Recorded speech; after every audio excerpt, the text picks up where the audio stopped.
নাম মনে রাখেন, মিস্তাহ। কি নাম বলেন? নাম কি? মিস্তাহ। বলেন। এমন গরিবের গরিব, ঈমান এনে ফেলছেন মক্কায়, কিন্তু বাজার করার ক্ষমতা নাই। আবু বকর গোপনে বাজারে খরচ দেয়, জামা কাপড় কিনে দেয়। একদিন বলছে গোপনে এই বাহন দিয়ে দিলাম, মদিনায় চলে যাও, টাকা পয়সা এই পরিমাণ দিলাম, বাড়ি ঘর করে ওখানে থাকো। আবু বকর রাদিয়াল্লাহু তাআলার ভিত্তিতে উনি চলে। আবু বকর দিলে বাজার হয়, আবু বকর না দিলে মিস্তার বাজার হয় না। আল্লাহ নবী সাল্লাল্লাহু আলাইহি সাল্লাম মদিনায় অবস্থান করছেন। আবু বকর রাদিয়াল্লাহু তাআলা হযরত মিস্তাকে এই খাবার টাবার দেন, তাকে দেখভাল করেন, তার ভরণ পোষণ সব করেন।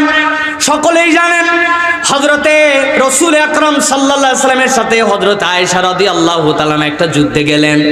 যুদ্ধে যাওয়ার পরে যুদ্ধ থেকে যখন ফেরত আসতেছেন, আয়েশা রাদিয়াল্লাহু তাআলার গলার মালা হারায় গেল। তিনি খোঁজার জন্য উটের পিঠের থেকে নাম